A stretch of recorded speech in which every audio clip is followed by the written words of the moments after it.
अस्सलाम वालेकुम। मैं डॉक्टर जुनैद इकबाल सलाला से आप सबसे मुखातिब हूँ। और सलाला आए हुए मुझे हार्डली 3 साल हुए हैं। वैसे तो यहाँ पर माशाल्लाह अलीगढ़ बिरादरी के काफ़ी लोग हैं, लेकिन ये कि एक फैमिली ऐसी है कि जिससे मैं उनसे या वो मुझसे 10 दिन या एक हफ्ता ना मिले तो हम दोनों को एक बेचैनी सी एक कैफियत होती है, जिसमें मेरे हमजुल्फ हैं साबिर साहब, डॉक्टर साबिर साहब। जी साहब। ये डॉक्टर साबिर साहब का मुख्तसर तारुफ ये है कि ये स्टैटिक्स के प्रोफेसर हैं, माशाल्लाह कई किताबों के ऑथर हैं और कई Q1 में पेपर इनके पब्लिश हो चुके हैं। और साबिर भाई अलीग हैं और बिंदास किस्म के प्रोफेसर रह चुके हैं। सेंट जॉन्स में थे और अब यहाँ दोफार यूनिवर्सिटी में हैं। इनके बेटे हैं शादाब साहब, और इनका नाम जब जितनी बार भी मैं लेता हूँ तो मुझे अपने बड़े भाई की याद आती है, शादाब अहमद इंजीनियर साहब की। और उनसे भी मैं बहुत इंस्पायर हूँ और इन शादाब से भी मैं बहुत इंस्पायर हूँ, क्योंकि एक तो ये कि ये बात तो अपनी पूरी कहते हैं लेकिन कहते बहुत अच्छे अंदाज से। एक चीज़ मैंने ये सीखी इनसे कि ये सवाल भी बहुत इंटेलेक्चुअली करते हैं, लेकिन बहुत अच्छे अंदाज में करते हैं कि आदमी को ये एहसास ना हो कि ये मेरे पर कोई क्रिटिसाइज हो रहा है। ये एक बहुत बड़ा फ़न है और जाहिर है ये IIM के माशाल्लाह प्रोडक्ट हैं और अलीग भी हैं। और हाल में माशाल्लाह इनको जो है कनाडा का पासपोर्ट भी इनको मिल गया है। अभी वहीं पे रोश एक नाम है, आप जानते होंगे मेडिकल इक्विपमेंट्स में, और वो उसमें ये एक अच्छी पोजीशन पे है। अब मैं इनसे रैंडमली कुछ सवाल पूछूंगा। तो शादाब साहब कैसे मिजाज हैं? बस अल्हम्दुलिल्लाह ठीक है जी। अच्छा, ये मुझे खालू कहते हैं। जाहिर है मेरी इनसे वो खालू और भांजे वाला रिश्ता है। तो इनका जो स्कूलिंग आपकी कहाँ से है शादाब साहब? तो स्कूलिंग तो आगरा से, अगर अच्छा। आप जैसे प्री ग्रेजुएशन देखें तो आगरा से मेरी पढ़ाई है पूरी 12th तक। अच्छा। उसके बाद AMU से इंजीनियरिंग। 12th में कितनी परसेंटेज आई थी आपकी? 12th में मेरी थी तकरीबन 89 ICSE बोर्ड से। अच्छा। उसके बाद फिर मेरा इंजीनियरिंग हो गया AMU से। अच्छा, बीटेक किया आपने? बीटेक किया मैंने इलेक्ट्रॉनिक्स में। तो मैं वहाँ भी अल्हम्दुलिल्लाह अच्छा रहा मेरा।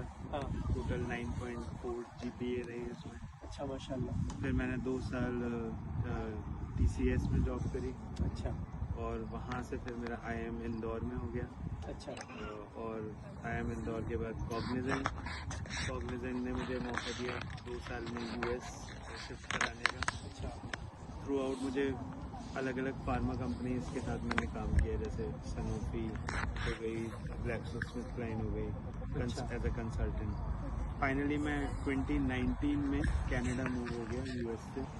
वहाँ मैंने रोश ज्वाइन कर लिया और मैं तब से रोश में। अच्छा, माशाल्लाह। तो इस पूरे माशाल्लाह सफ़र से आगरा, अलीगढ़, फिर इंदौर और फिर मुख्तलिफ़ फार्मास्यूटिकल कंपनीज़, मतलब ज़ाहिर ज़िंदगी में काफ़ी एक एक्सपीरियंस और एक अच्छा दौर गुजरा। बहुत से अच्छे लोगों के साथ, बहुत से चैलेंजिंग पर्सनालिटी के साथ भी आपको काम करना पड़ा होगा।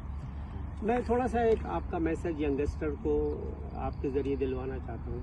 क्या कोई शॉर्टकट है कि मतलब ये सब जल्दी हो जाए कुछ हो? तो शॉर्टकट तो नहीं है, राइट से बस हाँ।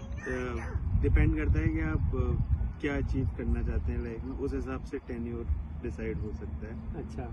ऐसे अब जैसे कोई डॉक्टर बनना चाहे तो आपको पता ही है कितना ज़्यादा 7 साल अच्छा खासा लंबा, उसके बाद भी स्पेशलाइजेशन। और कोई कोई अगर मैनेजमेंट या एनालिटिक्स फील्ड में जैसे मैं हूँ अभी आना चाहे तो उसका भी पूरा लंबा रास्ता है। मैं तो इंजीनियरिंग और MBA के थ्रू आया, उससे पहले इनकी प्रिपरेशंस करी मैंने स्टेप बाय स्टेप। तो अगर किसी अच्छे स्कूल में घुसना है तो जाहिर सी बात है उसकी प्रिपरेशन, उसका टेन्योर और फिर अच्छी कंपनी के में इनफ टाइम देना। तो कोई शॉर्टकट नहीं है, डेफिनेटली मेहनत ही है और फोकस बहुत की है कि आप किस एरिया में। जैसे शुरू से ही मेरा था मुझे लाइफ साइंसेज में ही रहना है, आइदर ऑन कमर्शियल साइड या क्लिनिकल साइड जो जहाँ मैं हूँ। तो मेरा फोकस वही रहा, भले I am in life sciences through technology, मगर मेरा ये फोकस था। तो ऐसे ही आप किसी का बैंकिंग में अगर इंटरेस्ट है, रिटेल में इंटरेस्ट है, कोई भी ग्लोबल डोमेन है, तो जितना वो फोकस रहेगा उतना आई थिंक बेटर करेगा। अच्छा, इस पूरे आपके सफ़र में कुछ ऐसे भी वक्त आए होंगे जब आपको बहुत ज़्यादा ऐसा लगा होगा कि कहीं ऐसा नहीं गिव अप कर दूं, या फिर ये कुछ ऐसा कोई ऐसा यादगार कोई ऐसा इंसिडेंट? हाँ, तो सबसे ज़्यादा तो ये था, मेरा IIT हमेशा से सपना था। अच्छा। तो अब था कि IIT में हो जाए, और 12th के बाद तो उसके लिए बहुत तैयारी करी, बहुत मेहनत करी। नहीं हुआ IIT में, तो वो काफ़ी एक सेटबैक था। अच्छा। तो एक टाइम लगता था कि हाँ अब शायद इंजीनियरिंग गिव अप करके, तो वही एक मौका था, सोच रहे थे कि शायद BSc कर लें या कुछ, पर वो काफ़ी तैयार कर रहा था वो मौका, जो इतनी नॉलेज गेन की मैथ्स में और इन सब में, वो बाद में यूज़ होनी थी, वो तब रियलाइज नहीं हो रहा था। हालांकि AMU, जामिया, इन सब जगह बहुत जगहों पे हो गया, तो AMU ज्वाइन करके वो सब तैयारी कैट में बहुत काम आई। जैसे वो सब, हाँ, वो एनालिटिक्स, वो सारी मैथमेटिक्स हो कैट। आपका कहने का मकसद ये है कि आपने जो तैयारी की थी वो अल्हम्दुलिल्लाह मतलब वो ख्वाब आपका पूरा हुआ अल्टीमेटली, मतलब IIT नहीं तो IIM मिला, तो कोई एक अच्छा इंस्टीट्यूट मिला। पर हाँ, गिव अप का टाइम जैसा आपने पूछा, हाँ वो था जब हो नहीं रहा था घर पे। हाँ सही। और मज़ीद आप मतलब इस वक्त जो एक ग्लोबली चैलेंजेस हैं उनके लिए आप क्या, जो ग्लोबली चैलेंजेस हैं उसके लिए क्या आप मतलब सजेस्ट करेंगे? क्योंकि आप जाहिर है काफ़ी कंट्रीज़ में आप रहे और बहुत ही आप लीडिंग फार्मास्यूटिकल कंपनी में हैं, तो अभी क्या किस तरह की तैयारी करना चाहिए आजकल के नौजवानों को? तो ग्लोबल चैलेंजेस एंड सेटलिंग बाहर, हाँ। तो ये इसके लिए अगेन कोई शॉर्टकट, जैसे आपने बहुत अच्छा क्वेश्चन पूछा था, बहुत सारे लोग मैं देखता हूँ कि शॉर्टकट लेके मूव कर गए हैं, कनाडा हो गया, US हो गया, तो वो एक्चुअली उनका लॉन्ग कट ही बन जाता है, दे कीप स्ट्रगलिंग। तो उनको बहुत मैं यही सजेस्ट करूँगा कि अपना बहुत बेस स्ट्रॉन्ग करके कहीं मूव करें तो करें। सही।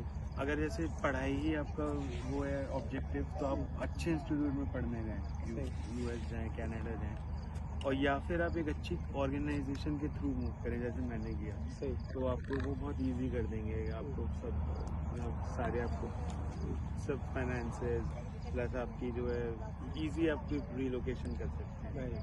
तो कोई शॉर्टकट ढूंढ के कि कॉलेज, छोटे कॉलेज में घुस जाएं, वहाँ देख लेंगे, I will not recommend that. सही सही। तो सामीन, ये शादाब साबिर सिद्दीकी साहब हैं, और इनसे मैंने मुझे कहने में ये फ़ख्र होता है कि मैंने इनसे बहुत कुछ, जब भी मिलता हूँ मैं इनसे कुछ ना कुछ सीखता हूँ। और ये क्लिप मैं अपने बड़े भाई शादाब अहमद साहब को डेडिकेट कर रहा हूँ, क्योंकि उनसे भी मैंने बहुत कुछ सीखा। उनका पेशेंस, उनका मेहनत करने का अंदाज़, और उनका बहुत ज़्यादा किसी भी बात को अगर किसी ने उनको तकलीफ़ भी दी या नुकसान पहुँचाया तो उस पर भी उन्होंने बहुत ज़्यादा तहम्मुल से काम लिया, और अल्लाह ताला ने इन सारी चीज़ों के बाद उनको भी बहुत ज़्यादा नवाजा। तो बहुत शुक्रिया। और ये